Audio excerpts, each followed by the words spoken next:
চৈত্রের জ্যোৎস্না, প্রান্তরের হাহাকার হতাশার পর এই আমাদের পলাশের বন। কাছেই সাঁওতাল পল্লী, শস্যশূন্য মাঠ, তারও পরে ইশরাবুড়ির থান, প্রাচীন পোড়ো মন্দির, কয়েকটি বৃদ্ধ বট। শিকড়ে বাকড়ে স্পর্শ দিলে কানে আসে বর্গি ঘোড়ার পায়ের শব্দ। সামনের পুকুরে শাপলার উন্মুখ চাহনি, আলগার নুড়ি পাথরগুলো ঝুরঝুর করে গড়িয়ে পড়ে। পুরুষ শ্যাওলা ভেজা গন্ধের অতলে ডুবে আছি। নিজস্ব ছায়ার পাশে বিম্বিত হয় পলাশের অরুণাভ প্রজাপতি ফুল। চন্দ্রষ্ণ এই উপত্যকা আজ আমার।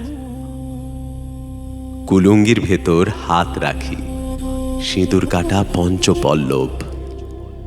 বাইরে তখন ঝিঝির ডাক, অন্ধকারে মৃত্যু দেখি। ঠাকুরদা একদিন এসেছিলেন আমার জন্ম ঋণ মেটাতে। ইশরাবুড়ি হাসে।